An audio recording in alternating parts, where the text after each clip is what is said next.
Saitama versus Superman, Saitama versus Goku, even Saitama versus Deku. What is Saitama? How can we explain his powers, his feats, and how can we power scale those to match other fictional characters? Now we've already established that Saitama is at least planetary without even trying, on top of the fact that he's never had to try in a fight at all. That's not even including the fact that he's a gag character. Don't believe me? Watch this video. Here's the artist and creator literally saying that he's a gag character. Come at me. Saitama was able to destroy a meteor in one punch, and if he wanted to, could have destroyed the dominator of the universe, Boros, with one punch. Saitama broke his limiter, so he's not plateaued in strength like the rest of the creatures in his universe. So even if you don't accept Saitama as a gag character, even though your opinion doesn't matter because the author said that he's a gag character, then Saitama breaking his limiter theoretically puts him in the same place as Goku in terms of theoretical power scaling, since I've been told countless times by Goku fans who tell me over and over that I'm using the no limits fallacy, but then they turn around and say that Goku has no limits because of his Saiyan blood DNA, blah blah blah, whatever. Well, in One Punch Man universe terms, Goku's biology would allow him to surpass his limiter, similar to Saitama, not on the basis of Saitama's biology, but on the basis of his gag. But if you don't accept his gag, it's still canon that he did break his limiter. This means that they can both grow to a theoretically infinite level in terms of power, and Saitama has already been shown to be somewhere near that level, being able to take the gravitational force of a black hole like it's nothing, meaning that Saitama was not only breaking the laws of physics, like the gag character he is, but was able to surpass the laws of physics, and move beyond the pull of the black hole, making him at least faster than light without even trying. That's using scientific standards of physics, and I just proved that Saitama's faster than light without even having to use the moon example. Saitama's limitless strength is also shown when he enters Boros' chamber, and Boros exclaims to himself, "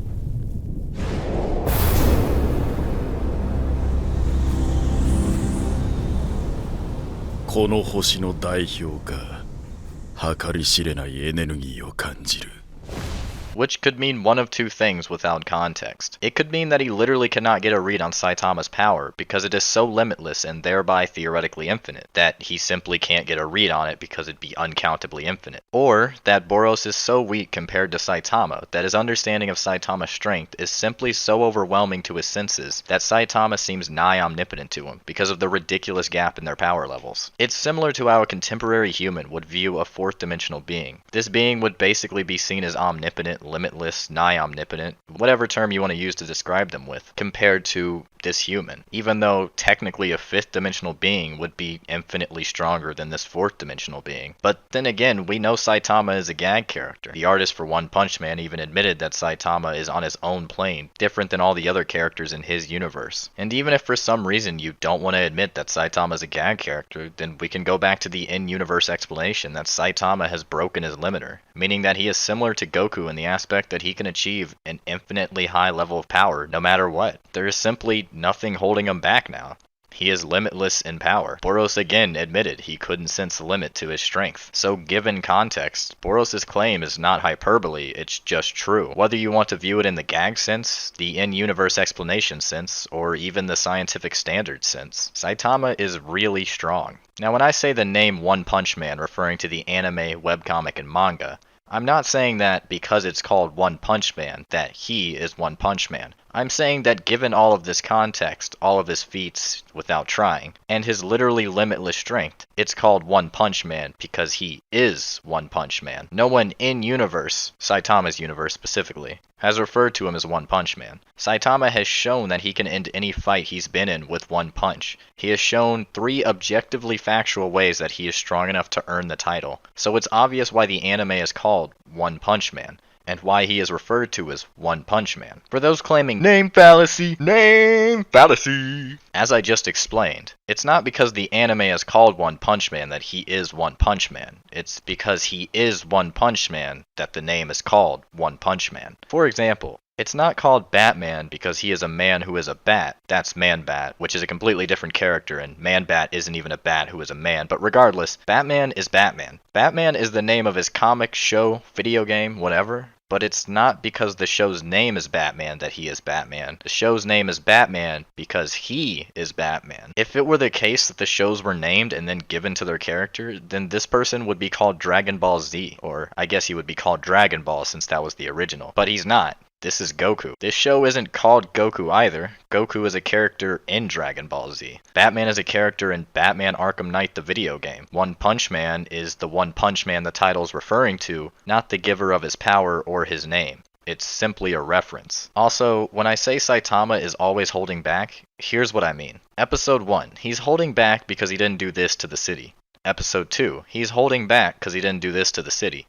Episode 3, he's holding back because he didn't do this to the city. Episode 4, 5, 6, 7, 8, 9, 10, 11, he's holding back because he didn't do this to the city. But Josh, he did this in episode 12. Is he trying here because he didn't just finish off Boros in one punch? Wouldn't that mean that the whole joke of the show is canceled because he didn't just one punch Boros? Doesn't that mean that Saitama isn't a gag character and also he's not even surface level? And oh my god, Goku's dick feels so good in my mouth. No. Saitama wasn't trying here, because it's explicitly stated by Boros himself after the fight when Saitama tried to tell him, yeah, you know, hard fight, right? 俺は敗れたのか。まだ意識あんのか。やっぱ強えよ、お前。予言の通り、対等ないい勝負だった。あ、そうだな。嘘だな。 Saitama doesn't smile, grin, laugh, or even disagree. Saitama knows he was holding back. He knows he was just too strong for his heart to be in it. Saitama even admits that Boros was the strongest person he ever fought. But if all you've ever fought are ants, then a caterpillar would still be the strongest bug you've ever squashed. Saitama could have one-punched Boros. He chose not to, because he understood what it was like to not have someone to go all out on. He didn't just ruin 20 years worth of traveling across the universe for a fight because he could empathize with Boros. But Josh, Saitama used Serious Punch. Doesn't that mean he's trying? No. He admits himself that there are no people he can't just beat with his normal punch. On top of that, Saitama used his Serious Sidestep move on Speedo Sound Sonic. I can't imagine there's actually going to be someone who tries to tell me that Speedo Sound Sonic is on Boros' level. It was clearly established that Saitama could easily one-punch Sonic. Just because he chose not to doesn't mean that it nullifies the name of the anime or the joke of the anime. He literally just didn't do it because he didn't want to. But Josh, even given all that, Saitama isn't a gag character because he can't breathe in space. Therefore, he's not a gag character. Alright, first off, let me just say that everyone who says that Goku is a gag character, if you believe this statement, Goku cannot, by your own logic, be a gag character. Goku in canon can't breathe in space either. Goku's not a gag character. Him breaking that manga panel that one time 20 years ago is what's known as a joke, and also called breaking the fourth wall. My Hero Academia does it, Marvel movies do it, DC has done it. Doesn't make those characters in there gag characters. Get over it. But we're talking about Saitama here. Okay, he can't breathe in space, but he also wasn't affected by space. If he truly wasn't a gag character and truly adhered to the laws of physics, which we've proved he does not, then he would have swelled up due to ebulism and died. But he didn't. And also he wasn't affected by cosmic radiation. That stuff ain't cotton candy. It can mess you up, but Saitama's fine. Like it was nothing. You also know how Saitama reacts after jumping from the moon and back to Earth without even trying?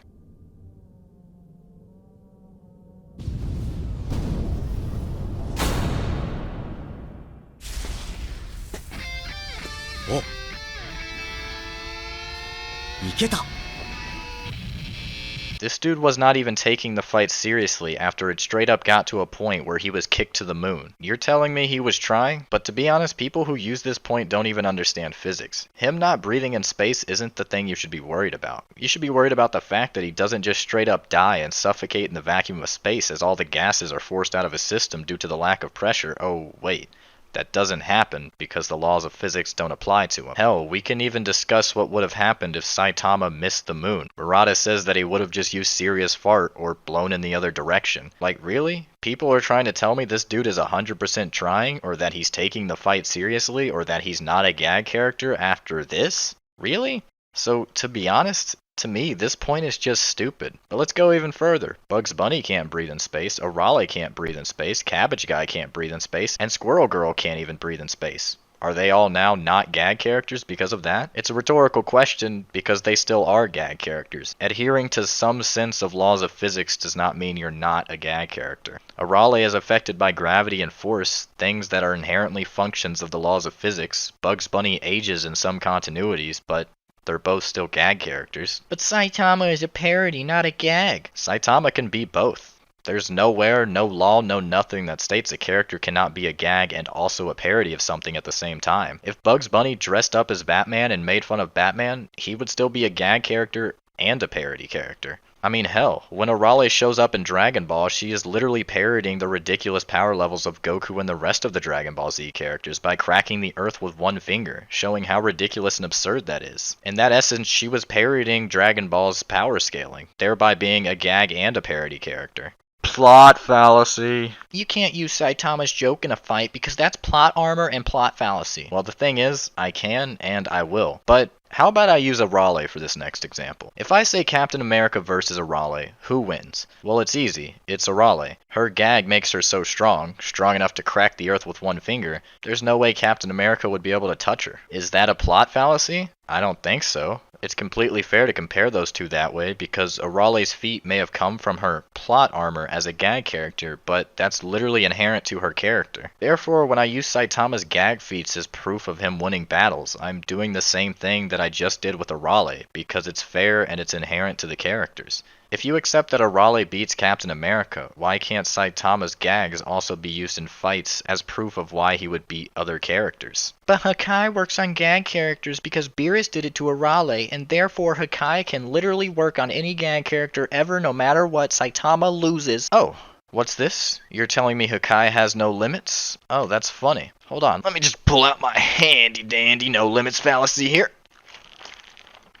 It's just interesting because anytime I say anything or anyone has no limits, then I must be a no limits fallacy user. But even so, let me just quickly explain why the no limits fallacy isn't a fallacy and doesn't really work. I'll illustrate this point with an example. This is Bob. Bob is literally limitless. He can do anything, anywhere, anytime, anyhow, doesn't matter. I created him, I can dictate this, no matter how you feel about this, Bob is literally limitless. The no limits fallacy doesn't work on him because he literally doesn't have a limit. But Josh, if you prove the no limits fallacy is false, then why did you say that Hakai uses the no limits fallacy? I actually didn't use the no limits fallacy there as, a legit point. I was doing it to be funny and just to piss people off. But let me seriously explain why Hakai even has limits. Go limitless. But Josh, Arale was a gag character and they Hakai'd her. Okay, but Arale isn't Saitama. If Arale's whole thing is that she's a gag character for the sake of laughs, then we can be justified in saying that Saitama's gag is that he's always stronger than his opponents. It's not a plot fallacy, literally just inherent to his character, because the joke is that he's always capable of one-punching anyone, so his heart can't be in the fight even though that's all he wants. So if Goku and him were in a fight, Saitama would essentially be strong enough to one-punch Goku, which means he would be above Jiren level, which means Goku wouldn't even be able to Hakai him. But Josh, Arale's a gag, and so is Saitama. But Arale isn't Saitama. Saitama isn't Arale. Arale is not Squirrel Girl. She's not on the same power level as Squirrel Girl. That doesn't mean Arale can't solo the Marvel Universe. I'm sure she could without trying, but they are not equal in terms of power. Saitama is not equal in power to Arale, though I'm sure they could do a lot, if not all the similar things. Assuming that all gag characters are on the same power level is just illogical, and it's the false equivalence fallacy. Pointing out and listing similarities is fine, but straight up declaring that they must be on the same level is just stupid. Cabbage Guy from Avatar is a gag character, but this guy ain't destroying planets. Wait,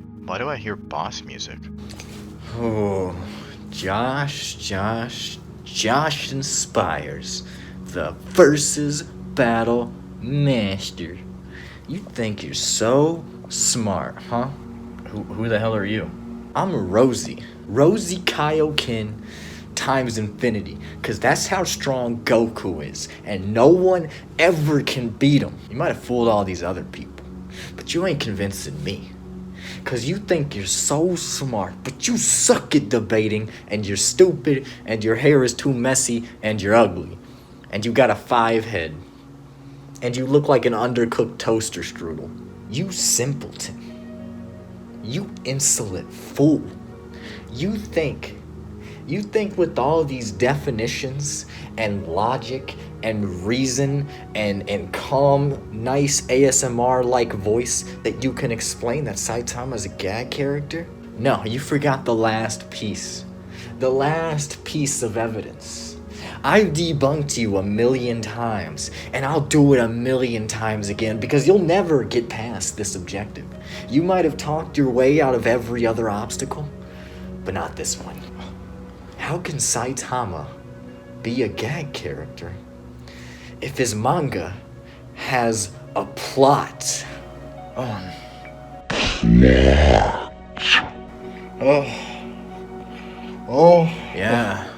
Yeah, how's it feel?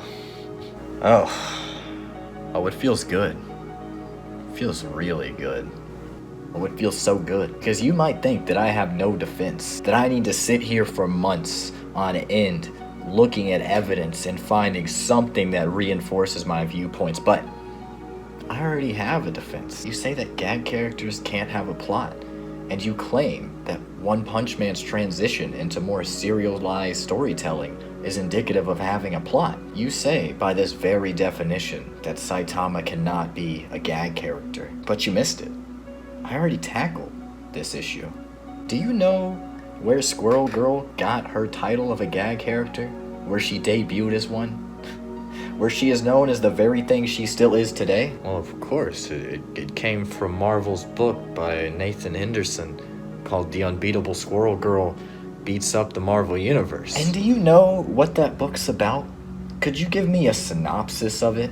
Well, yeah, the quick plot synopsis is that it follows the gag character, Squirrel Girl. I'm sorry. What? I'm sorry. What was that? What was that? Nothing. She. No. I think you said. I think you said Squirrel Girl has a plot. Have a plot.